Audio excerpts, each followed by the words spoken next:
Bollywood silver screen presenting the dress maker.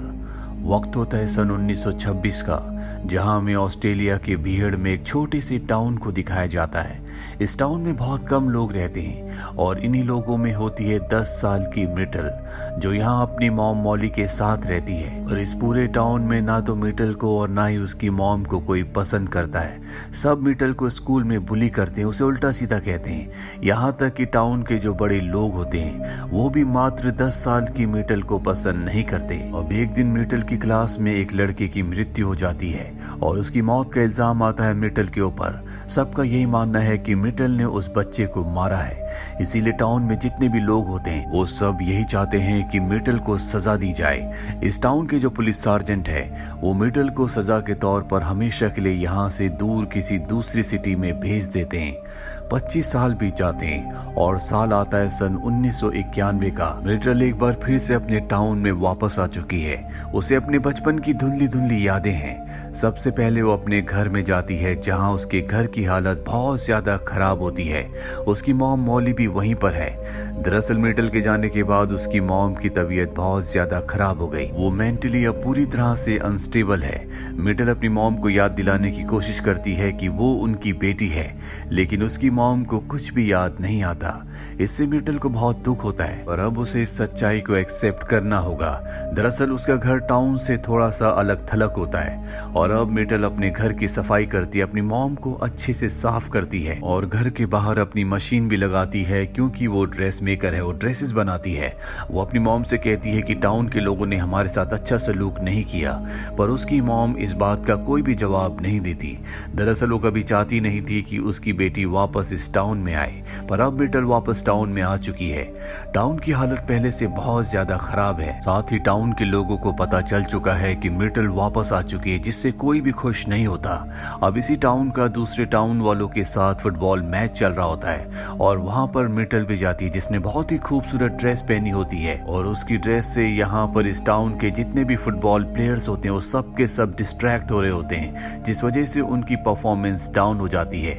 और तभी इस टाउन की टीम का जो कैप्टन होता है वो मिटल के पास आता और कहता है कि तुम यहाँ से चली जाओ, ये मैच हमारे लिए बहुत ज्यादा इंपॉर्टेंट है और तुम्हारे यहाँ पर खड़े होने से सभी प्लेयर्स डिस्ट्रैक्ट हो रहे हैं। मिटल उसकी बात मान जाती है और वो वहाँ से एक दूसरे कॉर्नर पर जाती है, जहाँ पर एक लड़की खड़ी होती है जो बहुत ज्यादा सुंदर नहीं होती। इस लड़की का नाम गर्ट्रूड है। मिटल बचपन में इसी के साथ इसी की क्लास में पढ़ती थी और यहाँ से कहानी फ्लैशबैक में जाती है और ये वो दिन होता है जब उस बच्चे की मृत्यु हुई थी, जिसकी मृत्यु का इल्जाम मिटल के ऊपर लगा था। दरअसल मिटल उस दिन उस बच्चे से बचकर भाग रही थी, क्योंकि वो उसे मारना चाहता था। मिटल छुप जाती है, लेकिन तभी वहां पर गर्ट्रूड ने मिटल को देख लिया और वो उस बच्चे को बता देती है कि मिटल कहां पर छुपी हुई है। इसीलिए वो बच्चा मिटल को पकड़ लेता है। गर्ट्रूड वहां से चली जाती है, यानी कि जब उस बच्चे की मृत्यु हुई थी तो गर्ट्रूड वहां पर नहीं थी। और अब प्रेजेंट में दिखाया जाता है, जहां पर मिटल गर्ट्रूड को कहती है कि एक अच्छी ड्रेस सब कुछ बदल सकती है। दरअसल वो भी सुंदर दिखना चाहती है, साथ ही वो एक लड़के को पसंद भी करती है, लेकिन वो लड़का उस पर ज्यादा ध्यान नहीं देता। और अब मिटल अपनी ड्रेस चेंज करके आती है। इस बार वो ब्लैक कलर की बहुत ही खूबसूरत ड्रेस पहनती है और अब वो एक बार फिर से उस जगह जाकर खड़ी हो जाती है, लेकिन अब प्लेयर्स की पोजीशंस चेंज हो चुकी होती है। इसीलिए वो उन प्लेयर्स की नजरों के सामने होती है जो दूसरे टाउन के प्लेयर्स हैं और अब वो डिस्ट्रैक्ट होना शुरू हो जाते हैं, जिससे ये टाउन जहां मिटल रहती है, इस टाउन की टीम मैच जीत जाती है। इसके बाद मिटल अपने घर वापस आ जाती है, जहां पर उसकी मॉम को अब बहुत कुछ याद आ चुका है और वो मिटल से कहती है कि बचपन में जिस बच्चे की मृत्यु हुई थी उस बच्चे की मृत्यु गर्दन पर चोट लगने की वजह से हुई थी और इसकी जिम्मेदार तुम थी। मिटल इन सब बातों पर विश्वास नहीं करती और तभी वहां पर गर्ट्रूड आती है। वो मिटल से कहती है, मैं चाहती हूँ कि तुम मेरे लिए एक बहुत ही खूबसूरत ड्रेस बनाओ। मिटल कहती है, ठीक है, मैं तुम्हारे लिए एक अच्छी ड्रेस बनाऊंगी, लेकिन तुम्हें ये एक्सेप्ट करना होगा कि बचपन में जब मैं उस लड़के से छुप रही थी जिसकी मृत्यु हुई, तो उस दिन उस वक्त तुमने उसे बताया था कि मैं कहाँ पर छुपी हुई हूँ। गर्ट्रूड एक्सेप्ट करती है, क्योंकि उसी ने उस लड़के को बताया था और अब मिटल उसके लिए ड्रेस बनाने के लिए तैयार हो जाती है। दरअसल गर्ट्रूड को आने वाले फुटबॉलर्स के डांस के लिए इस ड्रेस की जरूरत होती है। मिटल इसके बाद उस जगह भी जाती है जहां पर बचपन में उस बच्चे की मृत्यु हुई थी, लेकिन उसे कुछ भी याद नहीं आता कि उसकी मृत्यु कैसे हुई थी। अगले दिन हमें दिखाया जाता है सार्जेंट को। ये वही सार्जेंट है जिसने बचपन बचपन में मिटल को हमेशा के लिए इस टाउन से दूर भेज दिया था और ये मिटल के पास आता है। दरअसल सार्जेंट के पास एक बहुत ही खूबसूरत कपड़ा होता है और उसे मिटल की तरह ड्रेस डिजाइन करने का, कपड़े बनाने का शौक है। मिटल ये बात पहले से जानती थी। सार्जेंट मिटल को बताता है कि मैं तुम्हें टाउन से दूर नहीं भेजना चाहता था, लेकिन जिस बच्चे की मृत्यु हुई थी उसके पिता टाउन के काउंसलर हैं। उन्होंने मुझे तुम्हें यहाँ से भेजने के लिए प्रेशराइज किया, इसीलिए मुझे तुम्हें यहाँ से भेजना पड़ा। मैं कभी नहीं चाहता था कि मैं तुम्हें यहाँ से दूर भेजूं। और अब इन दोनों के बीच में जो भी गिला शिकवा होता है वो पूरी तरह से खत्म हो जाता है। वहीं फुटबॉलर्स के डांस की रात को दिखाया जाता है कि गर्ट्रूड वो ड्रेस पहनकर जाती है जो उसके लिए मिटल ने बनाई है और वो लड़का जिसे वो पसंद करती है वो उसे देखता ही रह जाता है। दरअसल इस ड्रेस में वो बहुत सुंदर लग रही होती है। वहीं मिटल को दिखाया जाता है जो फुटबॉल कैप्टन टेडी के साथ अपनी मॉम को लेकर फिल्म देखने के लिए जाती है और बातों ही बातों में टेडी को बताती है कि जल्दी वो अपनी मॉम को लेकर इस टाउन से हमेशा के लिए चली जाएगी। टेडी कहता है तुम कहीं भी चली जाओ, मैं तुम्हें ढूंढूंगा।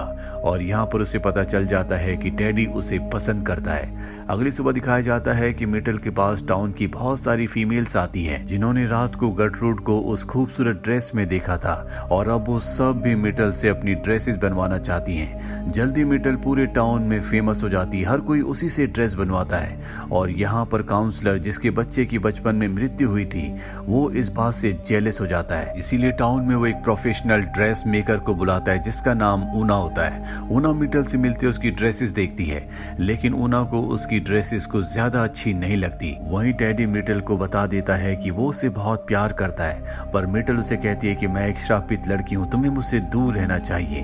दरअसल वो नहीं चाहती कि वो किसी के भी करीब जाए। और अब गर्ट्रूड की उस लड़की से एंगेजमेंट होने वाली होती है जिसे वो पसंद करती थी और ऊना उसके लिए ड्रेस डिजाइन करती है जो गर्ट्रूड को बिल्कुल पसंद नहीं आती, इसीलिए वो मिटल के पास आती है और मिटल उसके लिए एक बहुत ही शानदार ड्रेस डिजाइन करती है जो सब देखते रह जाते हैं। ऊना के आने से मिटल की पॉपुलैरिटी थोड़ी सी कम हो गई थी, लोग उससे ड्रेसेस नहीं बनवा रहे थे, पर अब एक बार फिर से सब उसके कायल हो गए। वहीं काउंसलर की पत्नी जो देखती है काउंसलर का इंटरेस्ट उसमें कम हो रहा है, वो मिटल के पास अपनी ड्रेस डिजाइन करवाने के लिए आती है। दरअसल वो शुरू से ही मानती है कि मिटल उसके बेटे की मौत का कारण नहीं है, वो ऊपर पेड़ से नीचे गिरने की वजह से मारा गया था। और अब वो मिटल से कहती है कि तुम मेरे लिए एक ड्रेस बनाओ। वही मिटल चाहती है कि बचपन में जो इल्जाम उसके सर पर लगा था उसे वो पूरी तरह से मिटा दे, इसीलिए वो सार्जेंट के पास जाती है और उस बच्चे की केस की फाइल मांगती है जिसमें वो देखती है कि टीचर ने उसके खिलाफ गवाही दी है। वो अपनी टीचर के घर जाती है और उसकी गवाही पढ़कर उसे सुनाती है। यहाँ पर टीचर को मजबूरन ये बताना पड़ता है कि जिस वक्त उस बच्चे की मृत्यु हुई थी वो वहां पर नहीं थी, यानी कि उसने झूठी गवाही दी है। और अब मिटल यहाँ से सीधा उस जगह जाती है जहाँ पर गर्ट्रूड की एंगेजमेंट हो रही होती है। वहां पर सार्जेंट होता है, वो सार्जेंट से कहती है कि एक झूठी गवाही के बेस पर तुमने मुझे यहाँ से हमेशा के लिए दूर भेज दिया। सार्जेंट कहता है कि मुझे काउंसलर ने कहा था। वो कहती है कि काउंसलर ने मुझे किस हक से यहाँ से दूर भिजवाया। सार्जेंट उसे बताता है कि वो तुम्हारा पिता है। ये सुनकर वो पूरी तरह से हैरान हो जाती है। तभी काउंसलर की बीवी वहां पर आकर मिटल को उल्टा सीधा कहना शुरू कर देती है, क्योंकि मिटल की जो टीचर है जिसने उसके खिलाफ झूठी गवाही दी थी उसने काउंसलर की पत्नी के दिमाग में डाल दिया होता है कि मिटल ने उसके बेटे को मारा है। अब काउंसलर अपनी वाइफ को संभालते हुए मिटल को उल्टा सीधा कहना शुरू कर देता है, जिससे टेडी को गुस्सा आता है। टेडी उसे एक पंच मारता है, लेकिन यहाँ पर पुराने जख्म एक बार फिर से हरे हो गए। टाउन के लोग एक बार फिर से मिटल से नफरत करना शुरू कर देते हैं। मिटल वहां से भागने लगती है और तभी टेडी का भाई जो कि मेंटली डिसेबल्ड होता है, जो बचपन में उसी जगह था जहाँ पर उस बच्चे की मृत्यु हुई थी, वो जोर जोर से चिल्लाना शुरू कर देता है कि मिटल ने किसी को नहीं मारा, बस वो अपनी जगह से हट गई थी।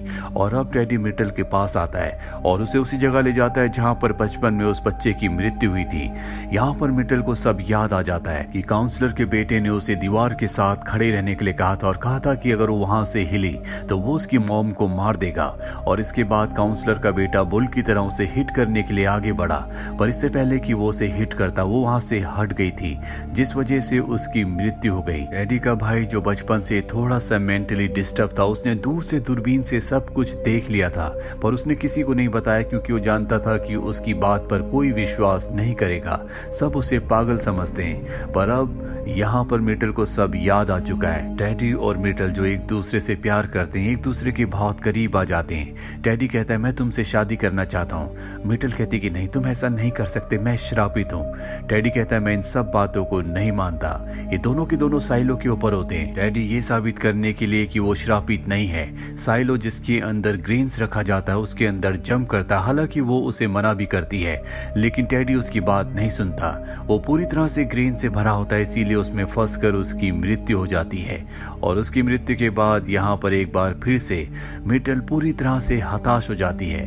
और जब उसकी तबीयत खराब होती है तो उसकी मॉम मॉली उसके पास आती है और बताती है कि काउंसलर पहले उसी के साथ रहा करता था और उसने दूसरी शादी कर ली जो कि बहुत ही अमीर औरत थी, उसके पास पावर थी, इसीलिए वो मुझसे हमेशा के लिए अलग हो गया और वो मुझसे नफरत करने लगा। इसीलिए उसने तुम्हें टाउन से दूर भेज दिया था ताकि वो मुझसे बदला ले सके। टाउन के सभी लोग इसके जिम्मेदार है क्योंकि उन्होंने उसका साथ दिया। तुम्हारे अंदर जो आर्ट है, तुम्हें इस आर्ट को टाउन के लोगों के खिलाफ इस्तेमाल करना चाहिए। और मिटल को समझ नहीं आता कि वो कैसे अपनी आर्ट को सबके खिलाफ इस्तेमाल कर सकती है। वहीं अगले दिन दिखाया जाता है जहां पर मिटल की मॉम को हार्ट अटैक आता और उनकी मृत्यु हो जाती है। अपनी मॉम की मृत्यु से वो पूरी तरह से टूट गई है क्योंकि अब उसका इस दुनिया में कोई भी नहीं है। रात को बहुत ज्यादा फ्रस्ट्रेटेड होती है, इसीलिए वो अपना म्यूजिक प्लेयर उठाकर बाहर फेंक देती है जो उसकी क्लास टीचर के सिर पर लगता है जिसने बचपन में उसके खिलाफ गवाही दी थी। दरअसल वो उसके घर में ताक झांक कर रही थी, यानी कि उसके झूठ की सजा उसे मिल गई। सार्जेंट इसके बाद उसे मालबर्न सैनिटोरियम में भेज देता है। वहीं हमें टाउन में एक केमिस्ट को दिखाया जाता है जो हमेशा अपनी पत्नी पर जुल्म करता था। उसकी मृत्यु उस वक्त हो जाती है जब उसकी पत्नी उन ब्राउनीज को खा रही थी जो मिटल की मॉम ने उसे दी थी। दरअसल उसमें भांग थी ताकि वो ब्राउनीज खाने के बाद उसका दर्द कम हो सके। और अब टाउन के सभी लोगों को पता चल जाता है कि ब्राउनी की वजह से उस केमिस्ट की मृत्यु हुई है। अगर उसकी पत्नी उन ब्राउनीज को ना खा रही होती तो वो बच सकता था। और इसका पूरा का पूरा इल्जाम मिटल और उसकी मॉम पर आता है। और यहाँ पर सार्जेंट जो कि मिटल का एक अच्छा दोस्त है, वो सारा का सारा इल्जाम अपने ऊपर ले लेता है कि उसने वो नशे वाली ब्राउनी उसे दी थी, जिसके बाद उसे अरेस्ट कर लिया जाता है। और अब मिटल यहाँ काउंसलर की पत्नी के पास जाती है और उसे पूरा सच बता देती है कि किस तरह से उसका पति एक कैरेक्टरलेस इंसान है, किस तरह से वो उसे धोखा देता है।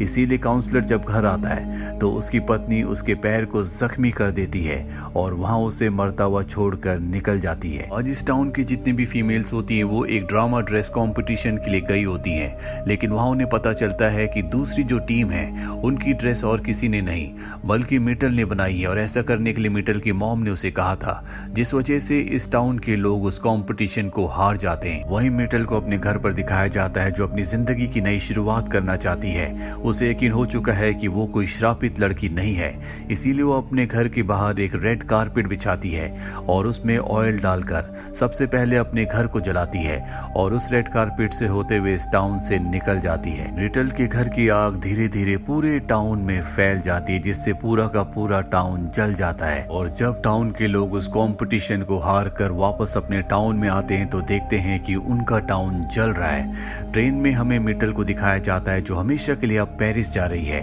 और वो इस जलते हुए टाउन के धुएं को देख रही होती है। और इस तरह से मिटल जो हमेशा से बेगुनाह थी वो अपना बदला पूरे टाउन से ले लेती है। यहीं पर ये फिल्म, ये कहानी खत्म हो जाती है। उम्मीद करते हैं कि ये कहानी आपको पसंद आई होगी।